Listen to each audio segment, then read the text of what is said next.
When Pope Benedict XVI spoke about the Eucharist, he called it the Sacrament of Love. And I think it's such a beautiful image, because obviously a sacrament is a physical symbol that reveals a hidden reality.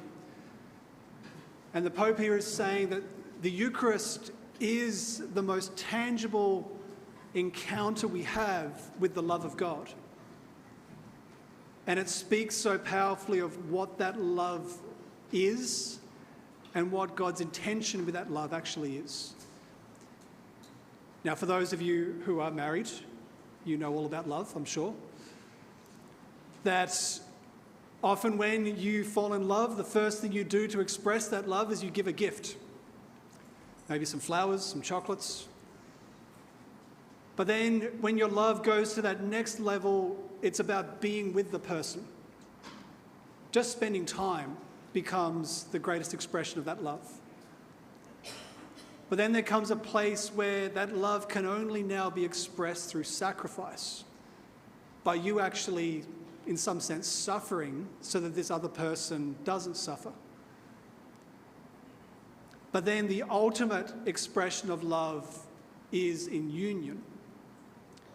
And this is where marriage really becomes the fulfillment of all of that. Because in some sense, on your wedding day, you're saying, I am the gift given to you. I intend to spend the rest of my life with you, being present to you. And I sacrifice everything I am and have for you, so that we can now be completely united.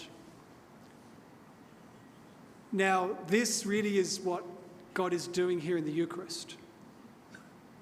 You know, St. Alphonsus Liguori, when he spoke about the love of God, he basically said that the love of God is also revealed in these four ways. God started off revealing his love through a gift. It was the gift of creation. You see that and you start to realize that there is someone behind that gift who loves you. But then when God wanted to take the next step, he had to be with us. And so God becomes human and dwells in our midst.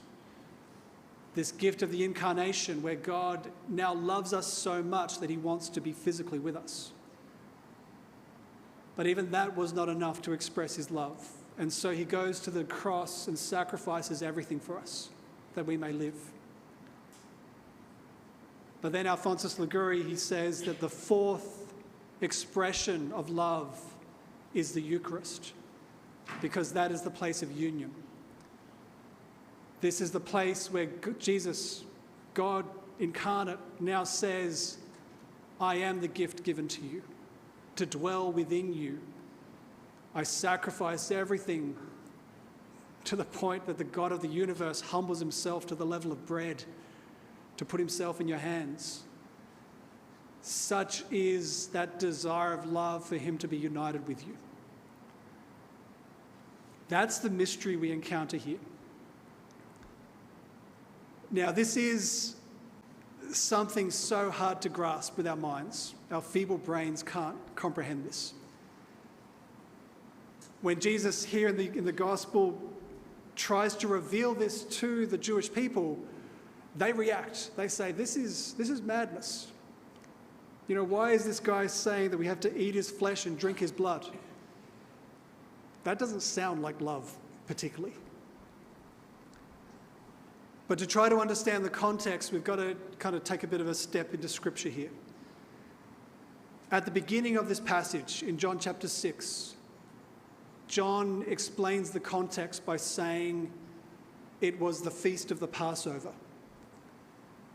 And then Jesus spoke these words. And so in that context, what John is trying to say is, everything he's saying here, you can understand if you understand the Passover. So, really quick revision of the Old Testament. As you know the story, the Israelites were enslaved in Egypt.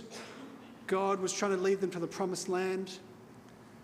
And so God basically said, I'm going to lead you through this ritual which will be your deliverance out of slavery. And there were three things part of this ritual. Basically, you have to take a lamb without blemish, completely spotless, perfect. You had to sacrifice the lamb. You then had to eat the lamb, and then the blood of the lamb had to be placed over the door of your house. And if you did those three things, the plague of death would pass over your house and you would live, and you would then be set free from slavery. Every year the Jewish people celebrated the Passover, and they understood this so well. And so what Jesus is doing here, he's saying he is the Lamb. You know, we say this during the Mass, Lamb of God who takes away the sins of the world, have mercy on us. He is the Lamb without blemish, without sin, who goes to the cross to be sacrificed for us. And every year at Easter time, we celebrate that mystery. But in a sense, that's only the first part of the ritual completed, that the lamb is sacrificed for us. For us to truly enter into that saving work, we have to eat the lamb. And so this is where Jesus is saying, I intend to give myself to you in a form where you can now be united with my sacrifice on the cross. You can actually eat me in the form of bread and wine. Now that obviously then leaves the third thing, where they had to put the blood of the lamb over the doorway. If you go back to the earliest theologians of our church, they looked at that and they understood that very clearly, because they believed that as we received the blood of Christ from the chalice, the lips were covered with the blood of the Lamb. In a sense, the doorway to the heart had now been marked, and the plague of death would pass over us. They saw this as being the fulfillment of all of that Old Testament imagery. And so this is why the church always understood that the Eucharist is more than just a metaphor, more than just a symbol, but rather it's like a doorway into this mystery of his saving work. And so, as Jesus says, unless you eat of my flesh and drink of my blood, you cannot have life within you. Because he's saying that it's through this that you actually start to share in my saving Passover, my death upon the cross. And this grace becomes activated in your life. And so this is where this love of God poured out upon the cross now becomes real and present to us. Now, as much as that's a nice theological explanation, we're still left with this great mystery of how does this even work? And the reality is that down the last 2,000 years, we've been wrestling with this mystery. If you go back almost 1,000 years now, around to the time of Thomas Aquinas, one of the greatest theologians in our church, he was trying to find a way to express this using philosophy. And it's maybe not the best way to explain it, but it's been a useful tool ever since. You've maybe heard this term transubstantiation. It's kind of one of these strange Catholic theological terms that people know about but don't really understand. Really what Thomas Aquinas was wrestling with here is the fact that at the beginning of the Mass, we have bread, and it looks like bread. But then at the end of the Mass, it still looks like bread, but it's become Christ. And how does that work? Now, really quick philosophy lesson for you. Basically, what Thomas was trying to explain here is that you have kind of two things. You've got the outward form of a substance, and then you've got its inner nature, the real substance of it. So in some sense, we could say this here is a lectern, or an ambo, in this correct term. But its actual substance is that it's wood, okay? That's what it's made from. Now, if I decided to chop this up into little pieces, we would no longer have a lectern, we would have wood chips. So the outward form would change, but the inner substance would still stay the same. it would still be wood. Okay, that's the way everything in our world operates. We can change the outward form, but we can't change the inward substance. But what Thomas Aquinas was saying was that in the Eucharist, we actually have the opposite happening. The outward form stays the same, but the inner substance changes. And so it still looks like bread, it still looks and tastes like wine, but at the very level of its substance, it has been transformed. Now, once again, maybe we're a little step closer to understanding it, but it's still very mysterious. And I think at this point, God in his mercy understands how feeble our brains are and how hard it is for us to understand. And what we've seen down through the history of the church is that God has often actually worked miracles to try to reveal this to us. Down through the history of the church, there have been a number of miracles, what we call Eucharistic miracles, where during the Mass, the bread and the wine have actually changed physically into flesh and blood. Now, you go back to one of the earliest examples of this, about 1,000 years ago, where a priest during the Mass was having doubts. He was questioning whether this was actually real. And as he prayed the words of consecration over the bread, he looked down and he realised that it had changed in front of him. It was no longer bread, it was now human flesh. Now, personally, I pray that never happens to me because that would freak me out.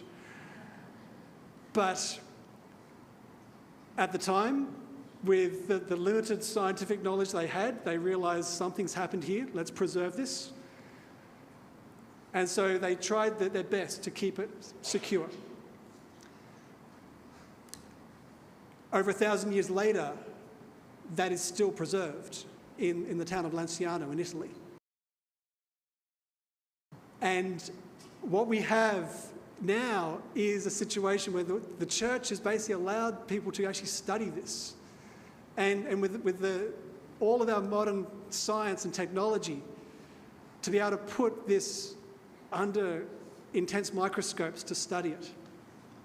And what they've found is that if this was a fraud from the Middle Ages, it would have to be the greatest fraud ever committed by a human being. Because there is no way that anyone could ever replicate this.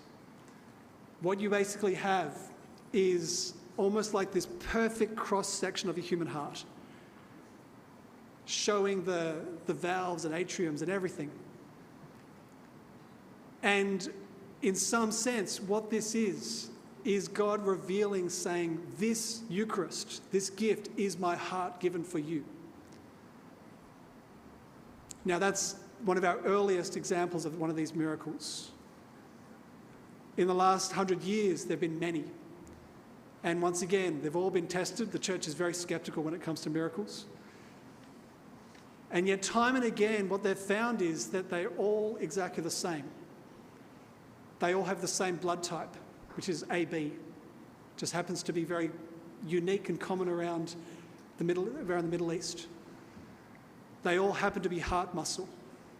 They all show evidence of being under extreme stress or trauma. Basically what you would encounter if someone was being crucified. And this is the most wonderful, amazing thing. It's like Jesus is saying, this sacrament of love, this gift of love revealed upon the cross, given for you in a way that you can receive.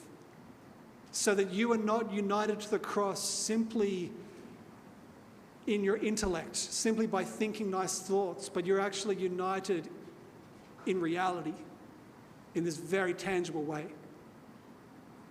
That here the love of Christ, the love of Christ revealed upon the cross is poured out into your heart. Now this is a mystery too hard for us to understand. But I think every Sunday as we come to the Mass, we need to pray and just say, Lord, reveal this to my heart in a deeper way. Open my eyes to be able to see the mystery, to be able to comprehend your sacrifice, your gift, and to allow myself to receive that love so that it can actually penetrate into me and change me, transform me and heal me. This is his whole intention. He wants to be united to his people. He wants his love to be poured out because he does not want to be distant from us. He simply asks that we would come in faith, open to receive, and to allow ourselves to just be immersed in that grace.